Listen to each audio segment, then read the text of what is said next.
a fourth commandment for today.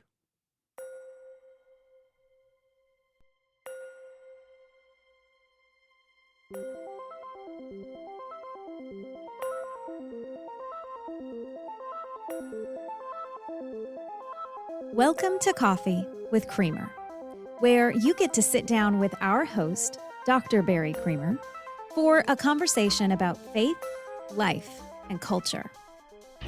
We'll look at old ideas through a new lens, turn those culture wars on their head, and paint a picture of the way things could be. If you like your thinking deep and your coffee hot, pull up a chair. You're in the right place.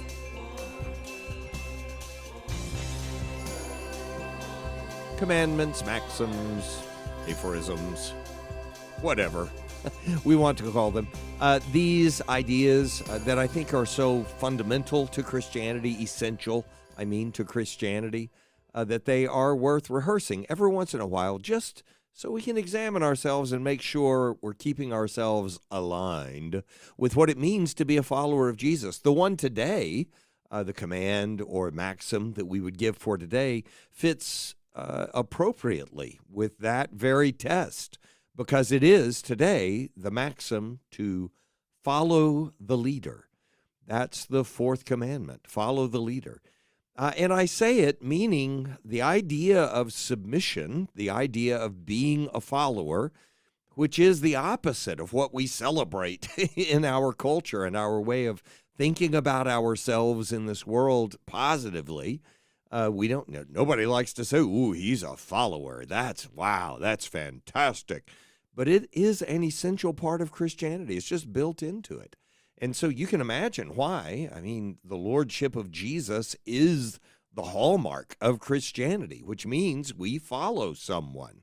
We've committed ourselves to following him, and it's not unique to that relationship. He expects that commitment to follow him to show up in the way we regard other authority in our lives. And again, we love teaching that to our children. We don't mind at all giving other people the edict to be a follower. Make sure you listen to your authority. Make sure you do what they say. Make sure and be respectful. But those things are essential to Christianity in ways that, as I studied Scripture over the many years that I was learning how to communicate it, hopefully got better and better at it along the way. But as I was studying the Scriptures and actually gaining content, learning what they said, it became pretty apparent after a while that one of the things we neglected in seeing the Scriptures is how often it not just mentioned in an oblique way that it was important to be a follower of some kind or to be respectful of authority, but how near the top of the expectations that God has about our moral obedience to him, how near the top that list of expectations he has is the expectation that we would be submissive to authority, that we would be respectful of authority. And it often shows up in a negative sense as well. So that's what I want to sort of just demonstrate or rehearse as we go through this maxim today of follow the leader. It matches most conveniently with the fifth of the biblical commandments. Again, where these are not all lined up exactly with the actual 10 commandments, but they're not completely distinct from them, as you would expect. And so the fifth commandment, if you remember, Exodus 20, verse 12, taking these from Exodus 20, honor your father and your mother, that your days may be long in the land that the Lord your God is giving you. It's worth mentioning that in 10 very broad commandments, 4 of which are just about Yahweh. They're just about how we regard him, his name, and his day. And then the other 5, the commandments 6 through 10, are all very, they're very generic regarding human beings. It doesn't matter who they're about. You don't murder, and you don't commit adultery, and you don't steal, and you don't bear false witness, and you don't covet. They're very generic commands. The one about not committing adultery is the only one you could even say might be specifically about one relationship, but actually it's about your relationship with everyone else. This one is very specific about your parents. and it is honor your father and mother, but it's also got this consequence built into it that's not in any of the other commandments. They're not like this. This one has the blessing built into it, and I've had that emphasized to me many times, not by my parents, by the way. Honor your father and your mother, that your days may be long in the land that the Lord your God is giving you.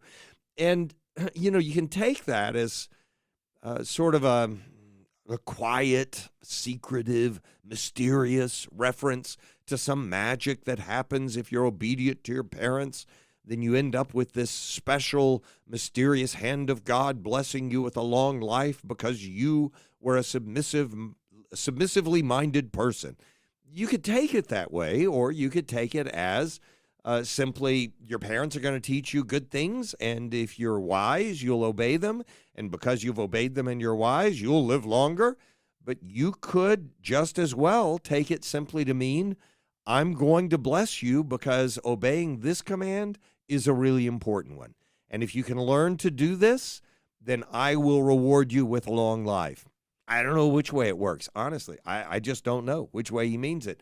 I do know that if you took it that last way, that it would make sense on the negative side, because he seems to judge pretty harshly people who don't take seriously the edict to be respectful, not just of father and mother, but of authority in general, which is where I'm taking this. It's not just a statement about father and mother. I think in the respect that we learn to give our parents, in the honor that we owe our father and mother, we learn something for the rest of our lives about how we're supposed to regard authority. And a lot of us know this, and we see it in the way others behave, that when they were respectful of their parents, that translates into being respectful of other authorities that come into their lives. I don't know for sure that that's the case, but that's the way it looks.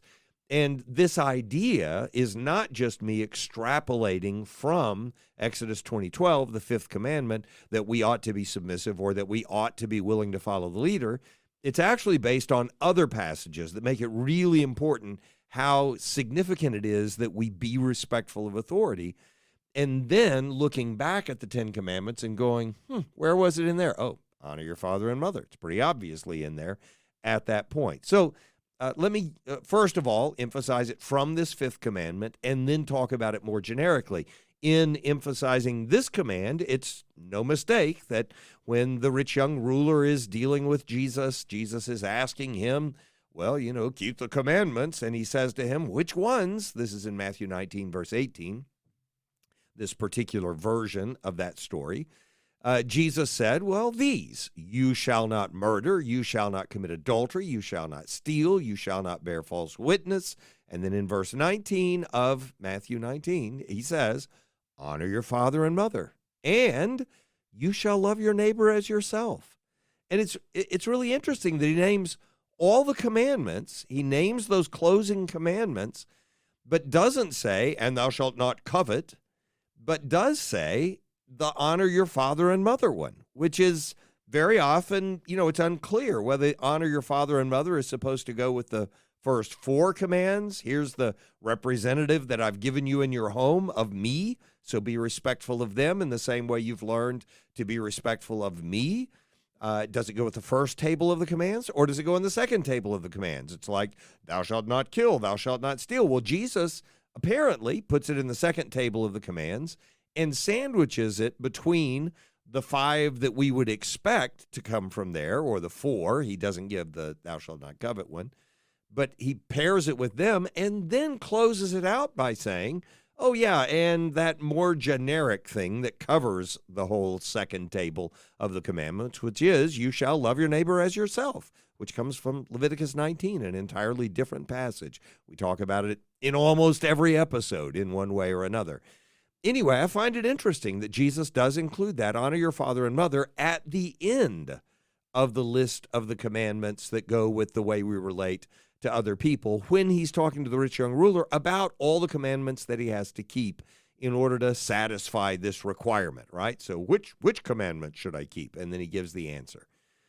So this is the nature of how Jesus communicates the importance of being a follower, of of being respectful of authority. The two kind of go hand in hand for reasons that I hope are already obvious, but I'll try to make more obvious as we go through the discussion. When people express to Jesus, like this rich young ruler does, what do I have to do to inherit eternal life? He's definitely treating Jesus as a rabbi and saying, instruct me, teach me. And in response, Jesus is going to instruct him, right? So it's arguable that the rich young ruler is not doing anything different than saying to Jesus, how can I follow you? I want to be your follower. It's arguable. Now, his response is negative, but this happens all the time. Oh, I want to follow you. Oh, do you really? Well, now the foxes have holes, the birds of the air have nests, but I don't have anywhere to lay my head. He warns people off from following him very often. And this is a very similar interaction. I know there are other ways to take the rich young ruler's question and sort of criticize the question, but I don't think those are legitimate. I think his question is answerable in a positive sense. And the positive sense of this is, well, you're going to have to learn to be a follower of me, which these are the kinds of things that I expect. And of course, we know that doesn't mean salvation comes through our works. That's a different discussion. But the point here is that when people do come to Jesus and ask him what it would mean to be a follower or express their interest in becoming a follower of Jesus, he instructively teaches them what it would mean to follow him. So if anyone would follow me, taking the passage from Matthew 16, if anyone would follow me, wants to follow me, then let him deny himself and take up his cross and then follow me. That's what it would mean to be a follower of Jesus. And Paul uses similar language about himself and his relationship with the Corinthians when he says, be followers of me, even as I also am of Christ. It's a different word. And in 1 Corinthians 11, it is the word imitators, but I think that's his point. It's not just find out what I did and do it. It is follow my steps. Take the same path that I have taken. And that results in imitation, obviously, which is the sincerest form of flattery, as people say. But it would make you a follower. That's the idea. So it's not a new concept in the New Testament that this following, honoring the leader, being behind the leader, all of those kinds of things would follow, because from the beginning, God gave his people leaders and expected his people not only to follow those leaders, but to be respectful of those leaders. There's a passage in the Old Testament that we don't come to it all the time. It's Exodus 22, verse 28, but it's quoted in the New Testament not infrequently. I mean, it's not like every other verse, but it does show up in the New Testament a few times. And it's this quotation, you shall not, it's in Exodus 22, one of the commands, or one of the explications of the commands that are given, not long after Exodus 20 with the 10 Commandments. You shall not revile God, nor curse a ruler of your people. That's a strong statement about being respectful of the authority that's over you. And it's not because they deserve it. I've had this conversation with many adult children about their own parents. I had one gentleman, really fine man, adult, whose father had treated him horribly for his entire life. When he was a child, he was treated poorly, and as an adult, he was treated poorly. And his father was going through a difficult time and actually, I think, headed towards the end of his life, if I remember correctly. This was more than 20 years ago when this happened. And he needed to go on a pretty long trip with his father to sort of resolve some things that his father needed to do. Not resolve them with his father, but to help his father get some things settled. And he didn't want to do it. And he just said, I don't know why I would do this. The man's never been. And I shared with him the whole thing. I mean, he was going to do it. He just didn't want to. And he was talking to me about it because of that. And he said, I just don't get the whole honor your father and mother thing because he does not deserve it. It doesn't feel right. I don't feel like I'm being honest with him because of the way he's treated me and so on. And I said, the command wasn't about your parents meriting the honor of their children, even though they ought to.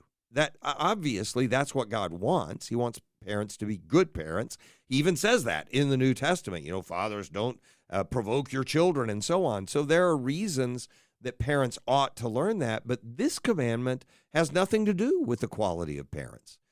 This commandment is simply for you. I was saying to him as an adult man to honor your father. And there may be circumstances when you could not do that personally.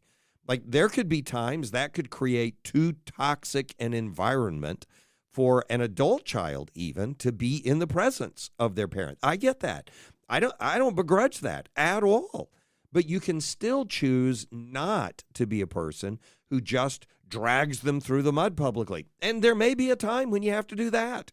Not willingly, not because you want to shame them or humiliate them, but because they have to be held accountable for some things they've done in the past or something like that. But there's a difference between doing what you have to do out of an obligation to public interest or society or law or justice or whatever it is, and the things that you do just because you can't get past the anger, the hostility, the bitterness that follows from what may have provoked that legitimately. I get that. But the honor your father and mother isn't on their side at all. It's not on the parent side at all. It's just you. And if nothing else, the fact that I exist in the world, and I'm blessed. I mean, I admit it. It's easier for me to say than it would be for a lot of people because I had a great father and I've had a great mother my entire life. And I'm blessed. I don't know what to say to you. I mean, I would say I'm sorry. I'm sorry my parents are so much better than yours. My mom's better than your mom. I know everybody wants to say that, but mine really is. Anyway, the point is, I'm sorry that I know it's too easy for me to say this because of the quality of my parents. But I mean it, whether they had been great parents or not, that I would still be able to say, but this is the life God gave me, and here I am in this world that he's given me to live in, where I'm able to be obedient to him. And one person that I've got to thank for that and that I want to be respectful of because of that is my parent. And I can honor them for that, even if for nothing else. So I can find some way to be honoring without having to be disingenuous, without having to pretend that all those negative emotions are not there, act as if nothing ever bad happened. If I were in that circumstance, where I had that kind of parent, to honor your parents. So it's a generic command, to honor your parents. You have to do that with everybody. It's the same way with rulers. I mean, if for the 4 years from 2020 to 2024, you were a person that had a "Let's go Brandon" sticker on your car, that's a problem. And the same for now.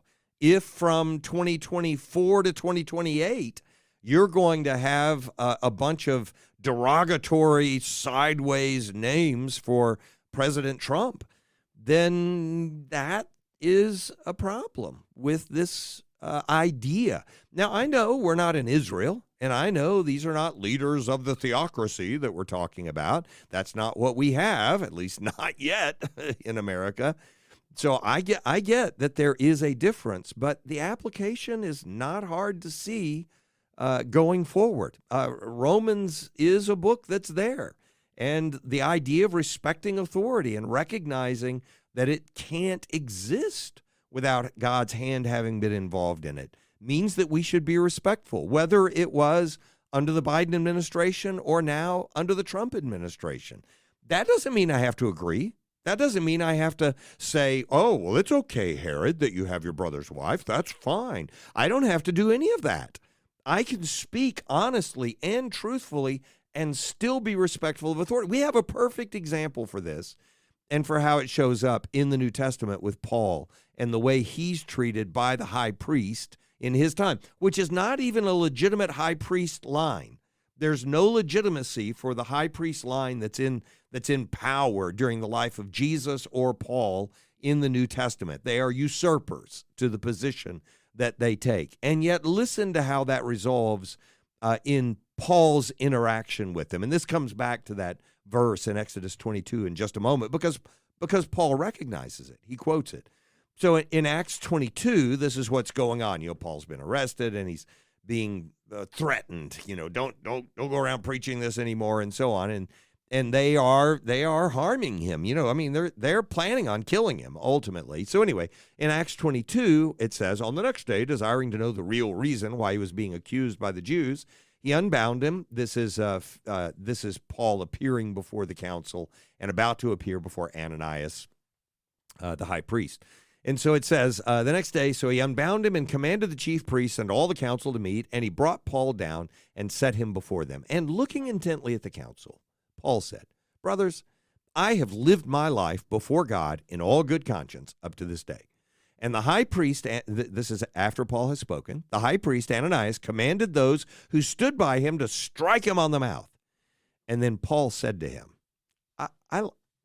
it's not a good thing. What I'm about to say is not a good thing, but it is true. I like this part of Paul.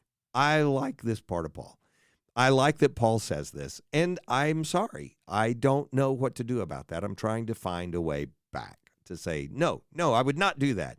But wow, I admire this. Then Paul said to him, God is going to strike you, you whitewashed wall. Are you sitting to judge me according to the law? And yet, contrary to the law, you order me to be struck. Because you don't do that. You don't just strike someone because you feel like it. You have to come to the conclusion of the judgment before doing that. And so those who stood by said to Paul, would you revile God's high priest?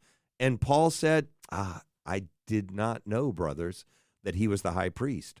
Now, I don't think the way this is written that we're supposed to hear that sarcastically. I don't think he's taking a swipe at the usurping of this high priest role. I think he's saying it sincerely. I think that's how it's given to us because of the passage that he quotes. So Paul said, I did not know, brothers, that he was the high priest, because it is written, you shall not speak evil of a ruler of your people. This is a terrible ruler who's doing terrible things and doing terrible things to Paul. I mean, he's partially responsible for the crucifixion of Jesus. It's not hard to recognize that this guy is doing things wrong, and yet still, Paul falls back on that statement, you shall not revile God, nor curse a ruler of your people. There is a respect for authority that is presumed for those who are godly, for those who are trying to be faithful to what God has called us to be, which means in our world and day, those who are claiming to be followers of Jesus. That's what we're supposed to be doing. If I put it in the language of the New Testament later, in Peter's terms, in 2 Peter chapter 2, when Peter's describing, and by the way, this comes out of the story about Lot. It follows immediately on the heels of saying, well, God knew how to preserve Lot in Sodom, didn't he? And then he says, if that's the case, then, and he goes on to say this, then the Lord knows how to rescue the godly from trials. And he knows how to keep the unrighteous under punishment until the day of judgment. Now, I think part of that is simply to say to us, you don't have to wonder whether God knows that you're facing these trials or knows how to punish the people that are doing it. You don't have to buck authority, because God will hold everyone accountable appropriately in the end. You can trust him. That's what he's saying. That I believe that's the argument that he's carrying down. But he goes on to say this. So, yeah, the Lord knows how to rescue the godly from trials. He knows how to keep the unrighteous under punishment until the day of judgment, and especially, and listen to the ones he describes as meriting judgment, and especially those, and he just names two things here, especially those who indulge in the lust of defiling passion. This is in the context of the story about Sodom and then about Lot being rescued. And then he adds this one. So there's one, those who indulge in the lust of defiling passion and despise authority. And this is not just about Lot, but about the angels who had come from God as messengers from God to Sodom and were, put aside to be abused. That's what the people of the city wanted to do. So he looks at that and doesn't just say, and who abuse others. And you know how important I think it is. These are looked at as outsiders and strangers, and so they're going to be abused. I think that's an incredibly important part of the story. But what Peter chooses to focus on is that they are measured in their evil, not only by the fact that they have this defiling passion, but also that they despise authority. Then he goes on to describe what that means. It's like an appositional statement. Bold and willful, they do not tremble as they blaspheme the glorious ones. Whereas angels, which are greater in might and power to begin with, do not pronounce a blasphemous judgment against them before the Lord. The angels who are stronger than we are, who are closer to God than we are, those angels are respectful of authorities, even when the authorities don't deserve it.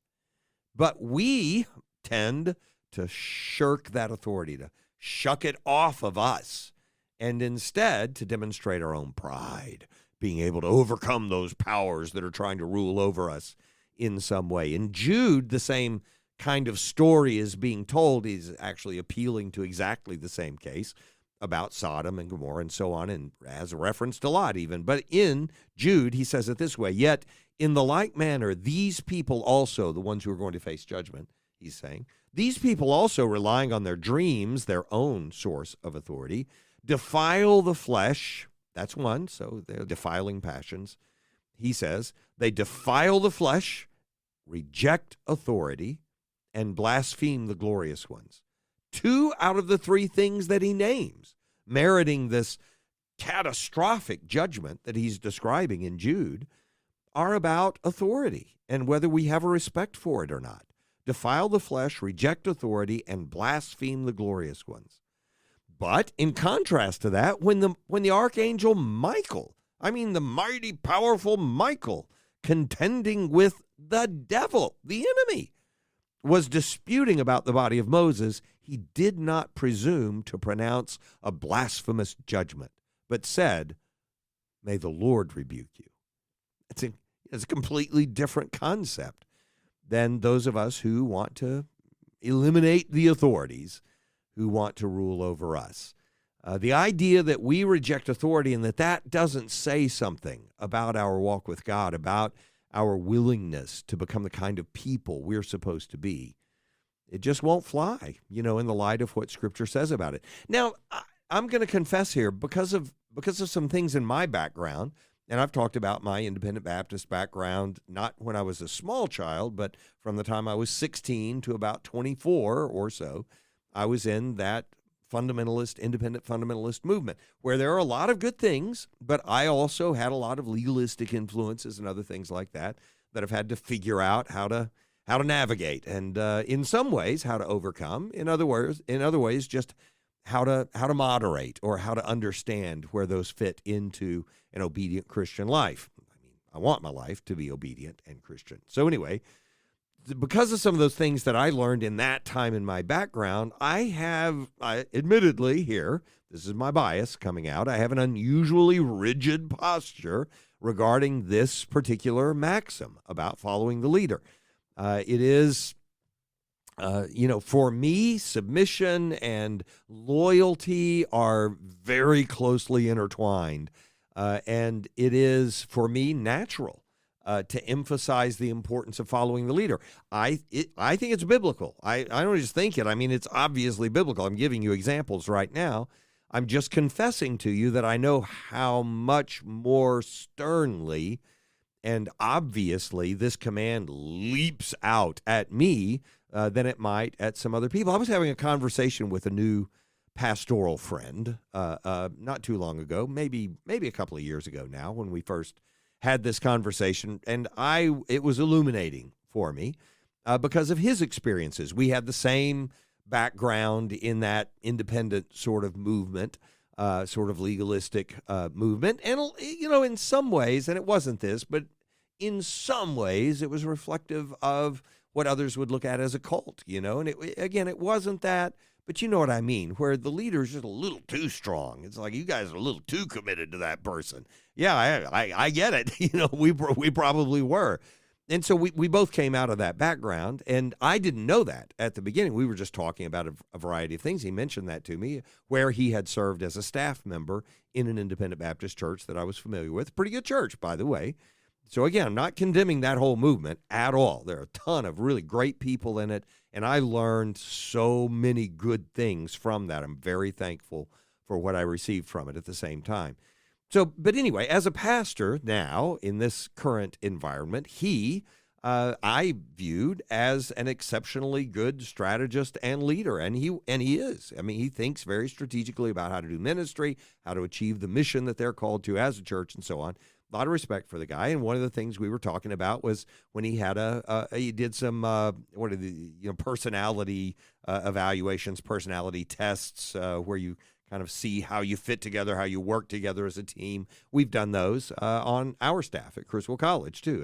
It is exceptionally helpful. So anyway, he was doing that and ended up getting a few scores in this one particular way that made him end up going and talking to a counselor, to a therapist, to say, I kind of need to explore this. And the counselor did another psychological evaluation on him, psychological test, whatever you call those things, And he came out of it saying, you score exceptionally high on this category of loyalty or submission. You would submit to someone, this counselor or therapist said to him, because based on your answers, you would submit to someone or keep your commitment to someone even if it destroyed you. You would allow it to destroy you as a person before you would violate the confidence of someone you believed had authority over you.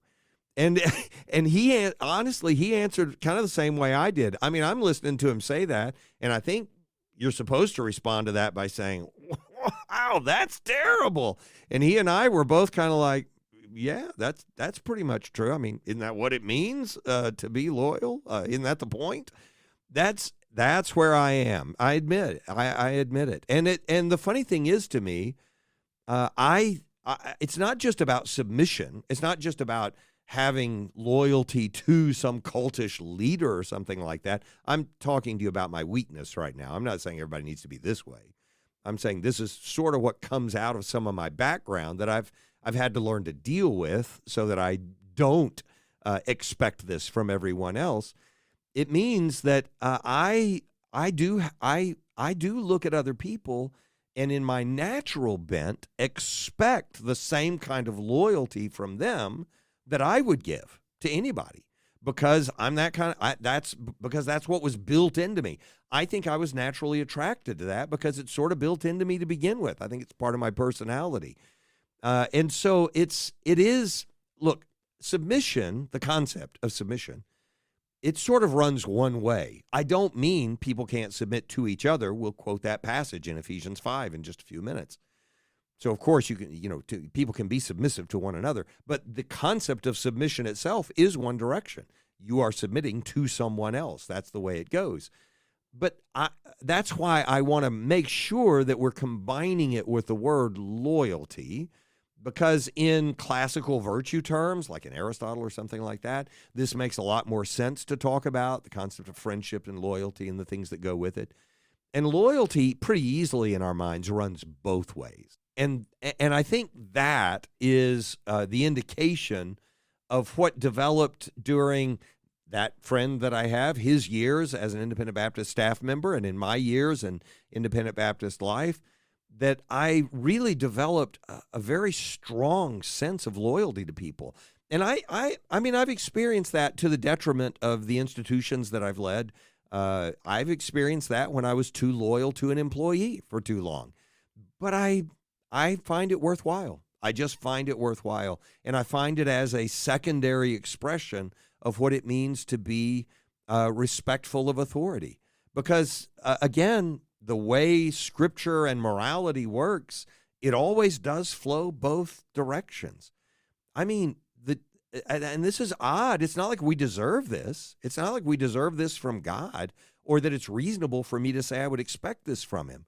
But I mean, the God who demands my total loyalty, even at the expense of my own life, laid down his for me.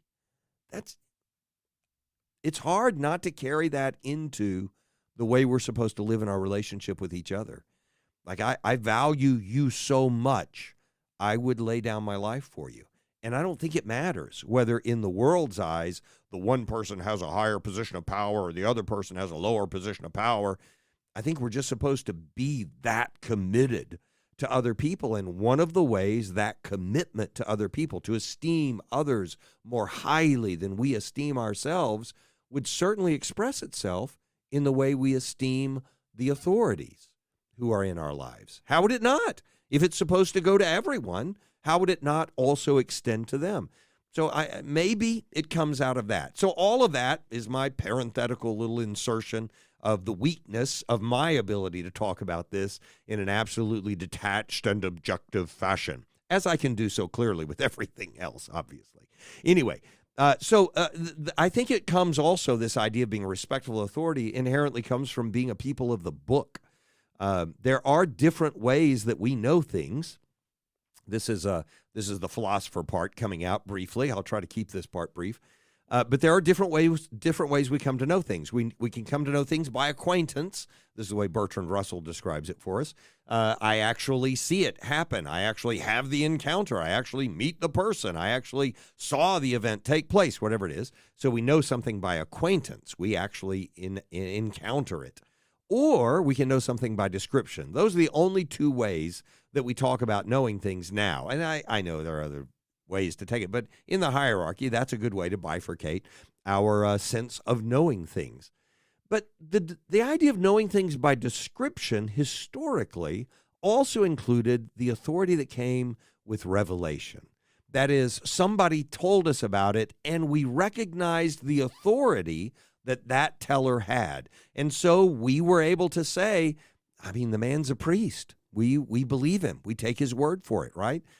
And because God has made us a people of the book, he's given us prophets, messengers, even angels who have declared the word and expect us to say, I will be respectful of the word you have shared. He doesn't give us 0 ways to check it. Hey, if a prophet says to you something that doesn't come to pass, you know he's not a real prophet, and you can go ahead and kill him, to use the language of the Old Testament to make the point, from Deuteronomy, of course. But the point is, he gave us an entire book of Revelation and expects us to be respectful of the message that we have received from those that he sent with authority to convey to us what we needed to hear from him. And we're not all that comfortable in our current society in the modern world with accepting that category of knowledge. You believe the revelation. Well, you have faith, but you certainly don't know it. And it is a part of understanding what it means to be a follower of Jesus that we actually say, no, I put that in the same category as the things I know that I've encountered personally in my life, because it's part of the revelation that came from God. We have to submit to someone else's authority regarding a truth, and that's what we're doing when we choose to start following Christ and become a people of the book. I think modern individualism, there's another part of the conversation that I want to squeeze out before we run out of time here. Modern individualism, which again, I'm not opposed to, I just want us to be aware of it and recognize where its limitations are. Modern individualism fights against the basic asset of being human, which is that we belong to others. That's the nature of being human. We're social creatures, and we want to belong to others. That's how we find our identity. It's why we have language and all the things that make us human. We've had whole other conversations about it. So we can be easily blinded to that in our obsession with individualism and the pride that comes with being my own man and no one's going to tell me, all that kind of stuff. Discipleship demands the opposite of that. Ephesians 5's language, like I was telling you we would come to eventually, addressing one another in psalms and hymns and spiritual songs, singing, making melody to your heart with the Lord. That's not one person. You're addressing one another. It's a community thing. And you're giving thanks always and for everything to God the Father in the name of our Lord Jesus Christ while you're doing what? Submitting to one another out of the reverence for Christ. Because we recognize his authority and we submit to it, we therefore submit to everyone else. And we do it with each other. It's that posture of being willing to be a follower, being willing to let someone else have the lead. And when everybody's doing that in the community, then we're submitting to the Lordship of Christ in a way that demonstrates that he actually is the head of the body of Christ. And in 1 Peter 5, the language comes down specifically to those who are given official authority in the congregation. The shepherds, the pastors, the leaders of the congregation. Shepherd the flock of God that is among you. I'm quoting Peter. Shepherd the flock of God that is among you, exercising oversight, not under compulsion, but willingly, as God would have you. Not for shameful gain, but eagerly, not domineering over those in your charge, but being examples to the flock. And then when the chief shepherd appears, you, who, by the way, came to serve, not to be served, as he says in Mark 10, you will receive the unfading crown of glory. Likewise, you who are younger, be subject to the elders. Clothe yourselves, all of you, with humility toward one another, because God opposes the proud. And if I can just add one distal portion to this conversation, it'll come from, I just read Jeremiah recently, went through it because it's a challenging book for me, and I've not exposited yet. I've not gone through it line by line, verse by verse, and ever preached through it.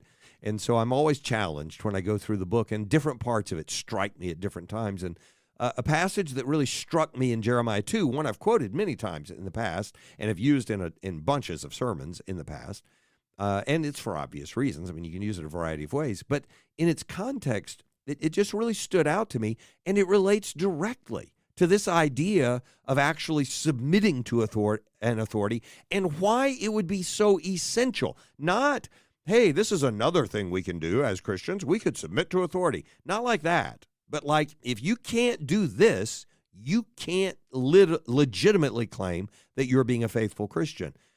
And here's the idea, I think, that undergirds the strength of that statement I just made. In Jeremiah 2, when he's talking about the false gods and the people who are around them, he says this starting in verse 9.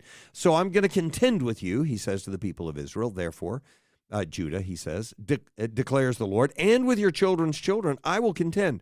For cross to the coasts of Cyprus and see, or send to Kedar and examine with care. See if there has been such a thing. Has a nation changed its gods, even though they're not even real gods? But my people, they have changed their glory for that which does not even profit them. Be appalled, O heavens, at this. Be shocked. Be utterly desolate, declares the Lord. For my people have committed two evils. They have forsaken me, the fountain of living waters, and then hewed out cisterns for themselves, which are broken and can't even hold water. And that's where they go back to get their drinks. I'm adding that last portion to make the point. It makes no sense that people do that, but it does make sense that people do that, of course. People, the question that struck me when I was reading that in Jeremiah was, why is it that people are more faithful over time? And this is the point in Jeremiah 2. Why is it that people are more faithful to false gods than we are to the true God, than Israel is to their true God? Why is it that people are more faithful to false gods? And the answer is obvious, because false gods by design conform to our desires. They meet the need. They give us what we want. That's the point. We didn't have to follow anything. We created what we wanted, so why wouldn't we continue to follow it? Hey, I like me, and I'm going to keep on liking me. That's what we're doing with false gods. Following the leader, following a God who is real and has actual expectations for us that differ from what we already wanted to do, that's different. Following the leader is a central part of what makes Christianity's base declaration meaningful. The base declaration, Jesus is Lord. Declaring that Jesus is Lord entails being a follower, because the declaration that Jesus is Lord entails the declaration that I follow Jesus, which means I do things I wouldn't want to do, things a God I created wouldn't ask me to do. But this God who created me does. So may we all learn what it means to be an intentional, deliberate, volitional, intelligent follower. And may we all become better followers of Jesus. Thanks for joining us for Coffee with Creamer. Your cup of coffee may be finished, but we are not. Come back next week for a refill as we sit down to examine a new set of ideas and cultural issues. Don't miss an episode. Subscribe wherever you get your podcasts or visit our website at barrycreamer.com. Until next time, keep your mug hot and your mind sharp.